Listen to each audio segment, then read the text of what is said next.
Let's stick with banking then and talk about CSB. The Catholic Syrian Bank, CSB Bank, also came out with the first set of Q1 numbers earlier. Pranay Mondal, MD and CEO of CSB, is now joining us to talk more about the business. Pranay, thank you very much for joining us this morning. First, let's talk about the advance growth. You were eyeing 1.5 times industry growth in terms of advances, and the reading has been pretty good, although the gold loan portfolio grew much more strongly. That part, which part do you think will lead the growth this quarter? Which are the ones which are slightly softer in your view? What we have done is two, three things has happened. One is, like last quarter, we have been a little conservative on the wholesale side of the portfolio, primarily because we are running off some of our older portfolios at this point of time. We have got a new, very senior team who has joined in our wholesale banking right now. So I've told them to ensure that whatever segments they want to focus on, they should, and whatever they don't want to, let them either exit those relationships or those kind of segments, so that we have a clear strategy in the long run. So the wholesale banking growth will start coming back next year. This year, we are kind of normalizing that portfolio. And hence, you will see that wholesale growth has not been good this quarter as well. And that will be the story for this year, more or less. The second thing, what has happened is the DA portfolio, which we had, a gold DA portfolio we are running off, and we don't intend to really increase that portfolio this year at this point of time. And DA portfolio is a part of the wholesale banking, and that itself has created some growth-oriented issues on the wholesale side, but those tactical, not very strategic kind of decisions. So that explains on the wholesale side. SME has grown well for us, and gold has grown, as you say. And retail also, we have sort of taken a step back on the unsecured side of the business, whether it is on the personal loan or on the credit card side of the businesses. And we have also been a little more careful on some of the other businesses which are unsecured or semi-secured in nature, because overall, the scenario on the retail side, we want to be a little cautious at this point of time, especially which are semi-secured or unsecured. Otherwise, I think we have grown faster than the system. Hopefully, we don't know still the full system numbers, but I think we should have grown faster than the system. But as we grow through the next few quarters, our growth should start picking up further. Right. Morning, wanted to also discuss your deposit growth. This quarter was largely led by the term deposits. Your CASA growth was lagging. And this was the case in Q4 as well, if I'm not mistaken. Are there challenges when it comes to your CASA growth? And how do you see the cost of deposits shaping up?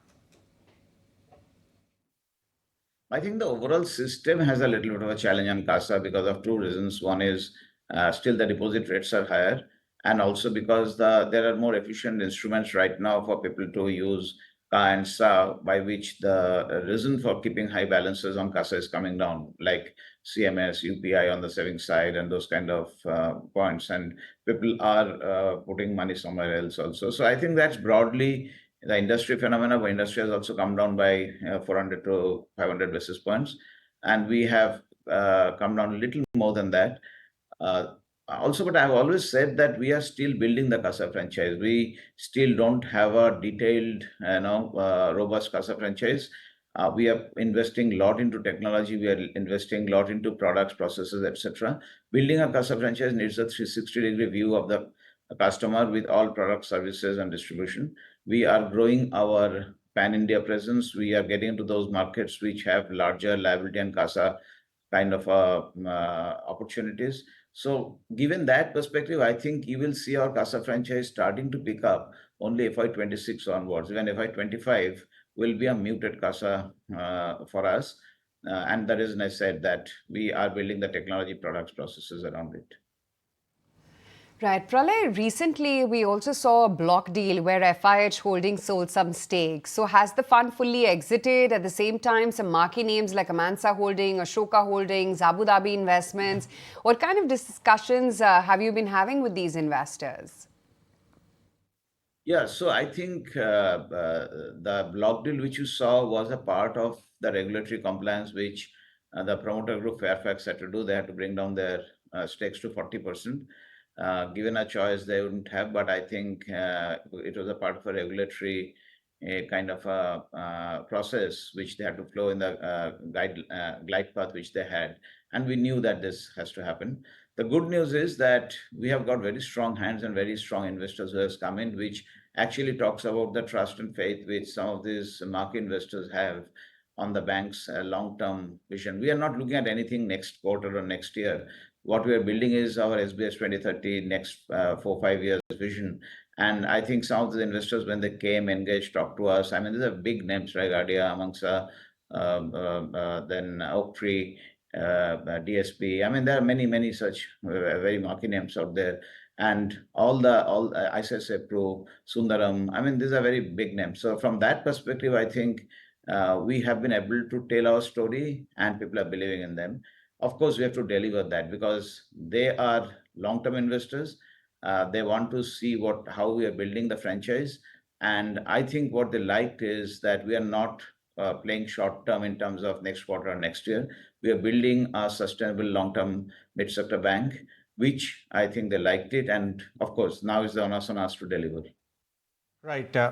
Pralay, in terms of generating wealth for investors, what is your outlook in terms of ROA and ROE improvement roadmap from here? See, what will happen is, I mean, based on my past experience on various organizations or banks which has done well in the long run, is we have to have a long-term compounding growth story, and we have to have the right building blocks to build that compounding growth story. So we told our investors that we will focus on governance, technology, human capital leadership, and compliance and customer service, and what we are doing to build those building blocks. So we are focused on that. Book value, of course, will come based on the growth and the profitability. We are reasonably sure that we are well on our way to our SBS 2030 journey, where we will have a growth around 1.5 times the system growth. And the growth will be a little more back-ended, which is in the second half of this journey between FY27 and FY30. The reason being that by that time our liability franchise will be there, because growth in assets is easy, but we have to build a liability franchise parallelly. You cannot just depend on deposits. So those kind of work is happening. And I think they're believing in what we are trying to do. They went into the depth of what our strategy and execution plans are and how we are delivered in the last 2 years in terms of those building blocks. So I'm pretty confident that we should be able to deliver both book value and multiplier in the long run. But my job is to execute. My job is not to predict the market. So I can focus on the book value, and the multiplier the market will take care of. But based on my past experience, compounding sustainable, predictable growth story is what the market looks at. Right, and recently as well, we saw some of the banks highlighting stress in the MFI book. Do you also see that building up as a risk for the microfinance segment? Yeah, if your question is only about MFI, unsecured, enough has been discussed. I think that will, we are seeing what is happening in the system. Specifically in the MFI, there are two things. One is the growth has been robust in the last year for the overall ecosystem. Our growth has been not that robust, but we do businesses primarily through the BC partners. We don't have our own MFI franchise. So to that extent, we are cautious in that business.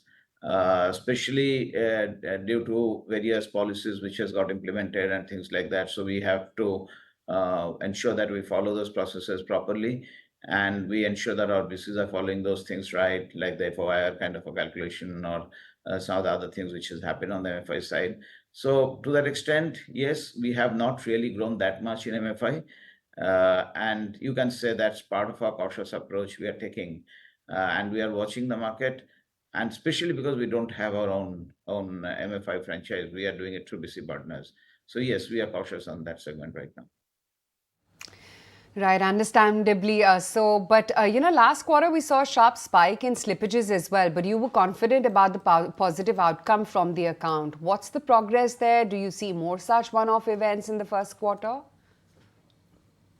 See, the resolutions don't happen so fast. I said that it will not happen in a quarter, but I think through this year, we should be able to see that reversing, and we should get better.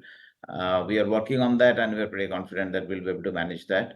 Also, on the wholesale side, we are looking at various other conversations we are having, because when you are planning to create a different kind of a segmented portfolio, you would exit relationships, you will take some calls, etc. So this is a year where we are doing a complete cleanup on our wholesale side of the business.